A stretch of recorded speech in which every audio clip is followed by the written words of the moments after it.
Okay, welcome back everyone to another video note from Notes from the Pastor Cave. And even as I say Pastor Cave, I actually feel a little guilty. We had explained in kind of our refresher starter video a couple of weeks ago that not very cavey out here. As a matter of fact, this is just a beautiful veranda here that we have here at our house, screened in, no bugs. And we just got done with an absolutely stunning weekend.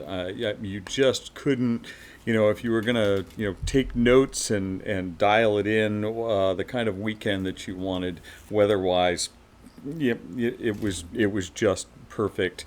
In the 70s, into the low 80s, and low humidity, which almost never happens around here. So just beautiful. So I feel a little guilty talking about a pastor cave because it's really, really not cavey at all here.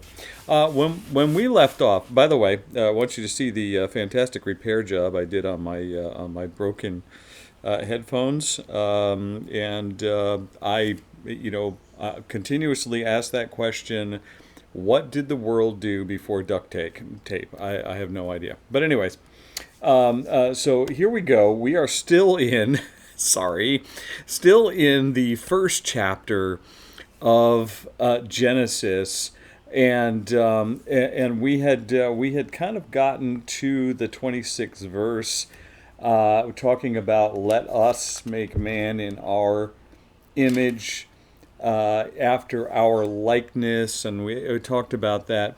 But then there's a period, and then there's another sentence here that takes up the rest of the 26th verse, and that's where I really want to focus in on with this one. It says, "And let them." Okay, and this is really important here. Let them. Okay, so we're gonna make humanity, and then God says we're gonna make humanity in our image, which is a really early reference to the idea of Trinity, even though we don't entirely understand it.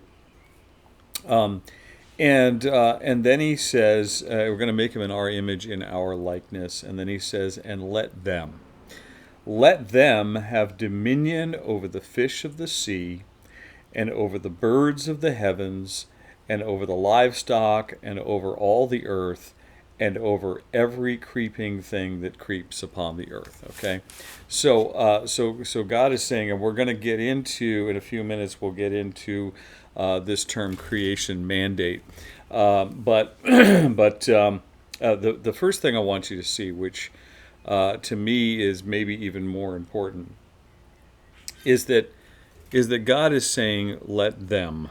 Okay, and what God is doing here is He is anticipating the entire human race. Okay, He's not just anticipating the first couple or the first family. He's anticipating that this thing is going to grow, as He knows that it's going to grow, and that there will be this sea of humanity that spreads out across the earth. And God says, "Let them." Okay, and so humanity will have dominion over this earth that God has created.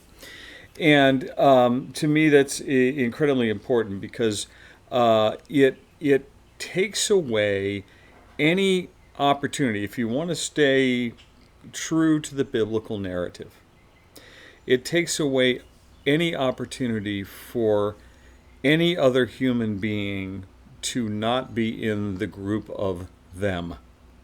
Okay, and this is one of the really sad things about what's happened to humanity over the years. And of course, in the 20th century, it was absolutely rampant, but it certainly wasn't anything new. It is this idea of human beings, a group of human beings separating themselves out from another group of human beings, considering themselves superior. And then once they consider themselves superior, and the other group. So there's us and them, right? Once you do that, then you can eventually create all kinds of excuses to get rid of the other group or to do things whatever you want to the other group. And oddly enough, my father taught me this when I was really, really young. As a matter of fact, looking back, I wonder why he taught me this at such a young age, and there's a whole long story that goes along with it. I'm not going to tell, but he instructed me. I was under 10 years old. I can tell you that. My father instructed me. He says once you're able to create the scenario of they are not like us, then eventually you can give yourself the excuse to do whatever it is that you want with that other group of human beings, okay? But that is not the intention of God. And we see it here right in Genesis 1. He says, let them, okay? All human beings are going to equally be charged with this idea of having dominion over the earth. All right? So what that does is that does not allow me to take one human group and consider that human group to be superior or inferior to any other human group. Okay? It's just humans, right? And I love one of the little phrases that I see going around in these days, which is a reaction to all the separation that has taken place, into little groups, into little camps. It says simply this: there's only one race. That's the human race. Okay, and that's what we see here being taught by God through the scriptures in Genesis chapter 1. Let them, all of them. Okay. So one group of people is not going to be better than another group of people, so that they can consider the other group of people inferior. We have to take care of them, right? Isn't that what we did? I realize not all of our viewers are Americans. We have people from all over the globe, but that's one of the things we did here in America. Is we said, oh yeah. The black man from Africa, he's human, but he's not human like we are. He can't learn like we can. His brain is not developed like our white brain is. So we have to take care of them, and we have to give them a role, which just will happen to be slavery, working in our fields and dying young. But we've given them a role in our culture, in our society, right? So you can see how that devolves. Once you begin to take groups of people and you say, this is inferior, this is superior, once you begin to break people up, then it gives you the excuse, and not to be too graphic here, but if you take that to its natural end, you end up exterminating 6 million Jewish people in the middle of the 20th century in gas chambers. Okay, and that is exactly the type of anti-God, or can I call it this, anti-Christ message that went right through Nazism. Okay, and by the way, it also goes through communism, but it's talked about a lot less. But it's let them, all of humanity, is going to be equally privileged, and they're going to be equally responsible for what I have created here on the earth. And so God created man in his own image. In the image of God, he created him. Male and female, he created them. Again, them, okay?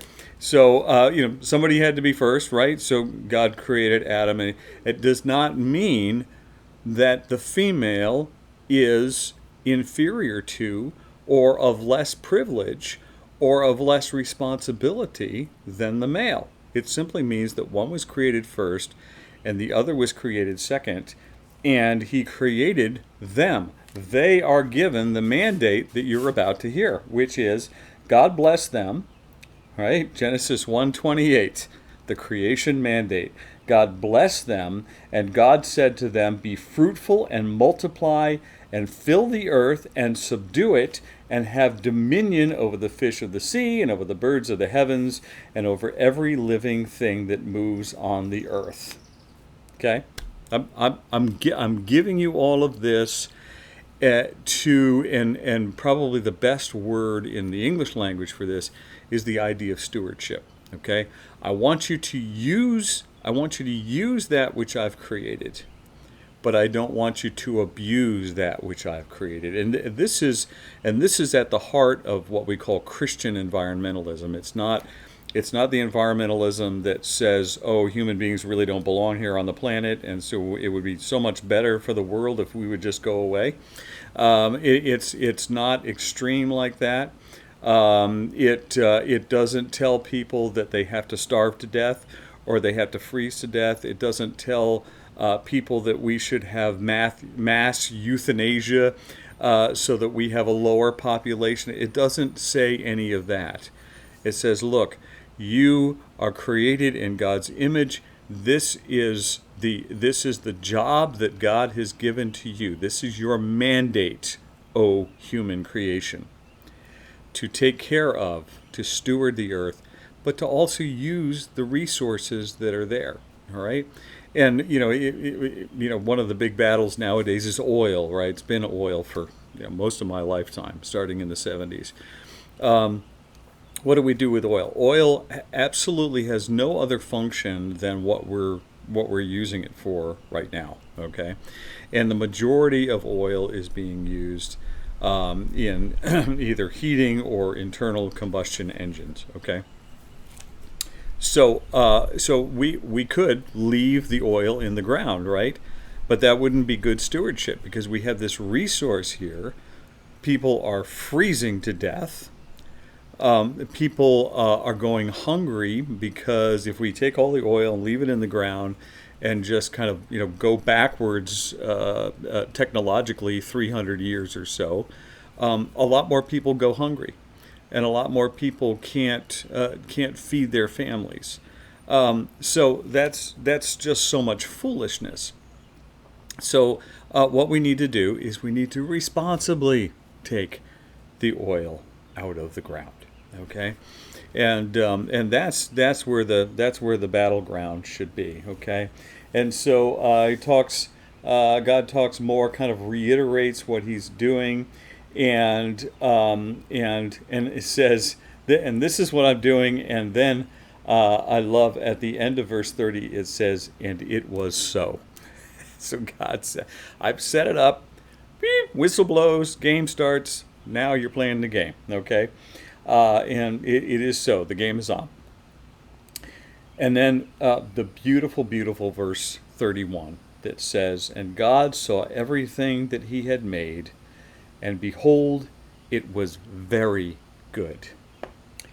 And there was evening, and there was morning, the sixth day.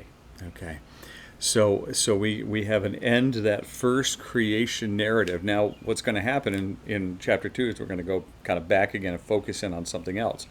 But we're at the end of that creation narrative. That's 6 days. And then on the seventh day, God is going to rest. We'll talk about that in the next video. But we are actually, I think, 5 videos in at the end of chapter 1. So you can see Genesis is going to go on for a little while. All right? Have a great day. God bless you. Vita brevis gloria aeterna. Life is short. Glory is eternal.